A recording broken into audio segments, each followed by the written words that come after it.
네, 안녕하세요. 오늘은 똑똑해지는 습관에 대해서 얘기해 보려고 합니다. 똑똑해지는 습관 뭘까요? 제가 여러 번 말씀드렸지만 독서죠. 자, 제가 요즘 북클럽을 하면서 우리 형팬분들은 독서를 어떻게 하고 있는지 궁금해서 태영 커뮤니티에 연간 독서량에 대해서 설문을 올렸습니다. 독서량이 점점 줄어들 거라고 예상은 하긴 했지만 이번 설문에서 32%가 1년에 한 권도 읽지 않고 26%가 한 권에서 두 권을 읽는다는 결과를 보면서 제 예상보다 훨씬 적은 양의 독서를 한다는 걸 알게 됐습니다. 자, 그래서 오늘 독서를 왜 하는가, 그리고 어떻게 하면 독서하는 습관을 만들 수 있을까에 대해서 얘기해 보려고 합니다. 자, 여러분 책을 왜 읽어야 될까요? 자, 독서의 유익은 다들 알고 계시겠죠? 자, 이번엔 라이프 스타일의 변화를 통해서 접근해 보도록 하겠습니다. 최근 커뮤니티에 대한 아티클을 읽으면서 느슨한 연대에 대해서 알게 됐거든요. MZ세대의 70%가 특정 커뮤니티에 가입해 있대요. 그중 44%가 매일 커뮤니티 활동을 한다고 합니다. 자, 기존의 학교, 회사에서 강하게 소속감을 느끼고 그 안에서 정체성을 길러왔다면 코로나를 겪으면서 학교, 회사의 소속감이 약해지고 느슨한 연대의 커뮤니티 기반으로 새로운 정체성을 쌓아가는 시대가 왔다는 거죠. 자, 이렇게 라이프 스타일이 바뀌면서 우리가 학습하는 방식,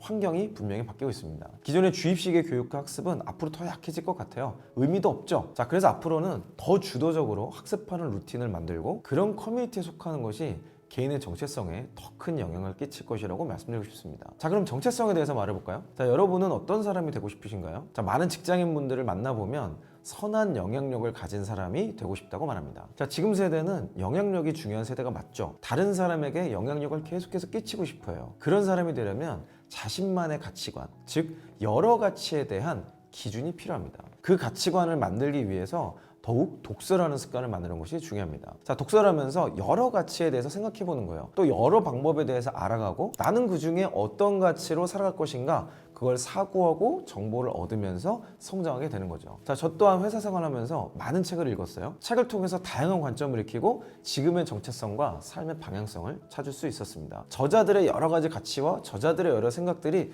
내 안에 소화가 되고 짬뽕이 되면서 나만의 가치관, 나만의 방식으로 정리가 되는 거죠. 자, 그래서 우리의 가치관, 의미 있는 기준을 만들기 위해서 독서 습관을 반드시 만드셔야만 합니다. 자, 독서가 중요한 걸 알고 있지만 이걸 실행하는 것에 어려움을 겪는 분들이 많을 겁니다. 자, 워낙 많은 정보들이 쏟아지고 영상 콘텐츠 익숙해지다 보니까 그것에 휘둘리지 않는 습관을 만드는 게 점점 더 어려워지고 있는 거죠. 자, 그래서 여러 전문가들이 제안하는 방법을 제가 간략하게 정리해서 여러분께 소개하려고 합니다. 자, 먼저 책 초집중의 저자 닐 이알은 충동적 행동을 이겨내기 위해 10분 법칙을 제안합니다. 우리가 집중하지 못하고 충동적으로 행동하는 근본적인 이유가 있는데 우리 내면적으로 불편한 감정을 피하기 위해서라고 얘기합니다. 자, 인간은 생리학적으로 불편함을 피하고 싶어 한다는 거죠. 공복감의 불편함을 해결하기 위해서 밥을 먹고 또 너무 많이 먹으면 속이 불편하니까 먹는 것을 멈추는 것처럼요. 자, 심리적으로 접근해 보면 불확실함을 해결하기 위해서 정보를 검색하고 심심함을 탈피하기 위해서 유튜브를 켜게 되는 것, 그런 내용이라고 보시면 될 것 같습니다. 자, 보통은 이런 충동을 엄격한 자제로 대처합니다. 그러니까 안 해버리는 거죠. 하지만 자신에게 하지 말라고 하는 만큼 강하게 충동을 느끼면서 오히려 중독에 빠져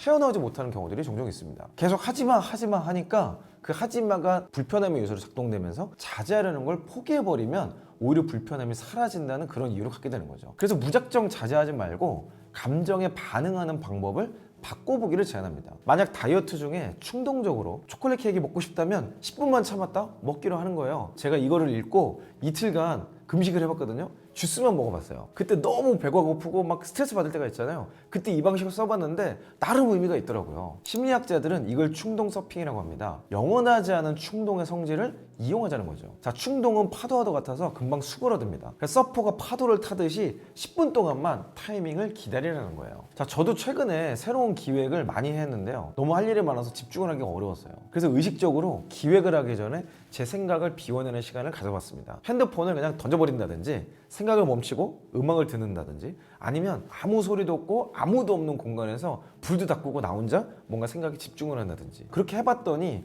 훨씬 빠른 속도로 몰입할 수 있고 내 나름의 생각이 더 정리가 잘 되더라고요. 그래서 저는 이 내용에 굉장히 많이 공감이 됐던 것 같아요. 자, 독서 습관을 만드는 두 번째 방법입니다. 요즘에 굉장히 유튜브에서 많이 보이시는 분이에요. 유명하신 분인데 스탠포드 대학에서 신경생물학 교수로 재직 중인 앤드류 휴버먼이 제안하는 방법입니다. 원하는 습관을 선택해서 그것을 실행하는데 필요한 단계의 순서를 매우 구체적으로 적거나 떠올리는 거예요. 책을 읽는 습관이라고 하면 책상으로 이동하죠. 그 책상에 앉아요. 그 다음에 책을 펼치고 읽는 거죠. 이렇게 각각의 단계를 순서대로 시각화하면서 내 뇌가 기억하면 그 행동을 수행할 가능성을 높여준다는 겁니다. 자, 이런 각각의 행동들을 한번 상상해 보는 거예요. 머릿속에 이미지를 그려보면서 실제 그곳에 앉아있는 여러분의 모습을 시뮬레이션 해보는 거죠. 그리고 실제 행동에 옮기기 시작하면 그 부분이 구체화가 되는 거죠. 자, 행동하기 10분 전에 해야 하는 것, 행동을 한 후 만족스러운 감정까지도 시각화를 해보라고 합니다. 이 모든 것을 합쳐서 습관 집행이라고 얘기하더라고요. 자, 행동하는 과정과 그걸로 인한 보상까지 시각화가 잘 이루어진다면 뇌에서 도파민 분비가 촉진되면서 에너지가 생기고 그 에너지로 행동을 수행해낼 가능성이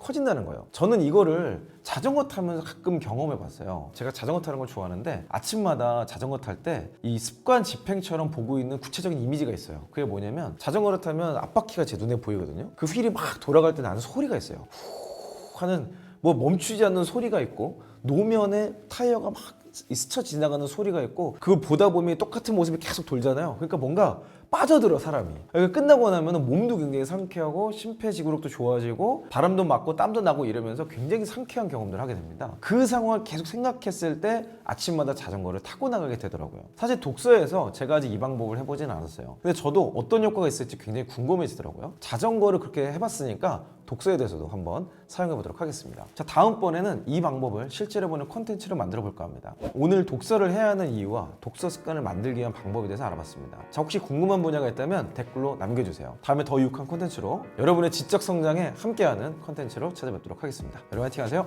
이상 이영이었습니다.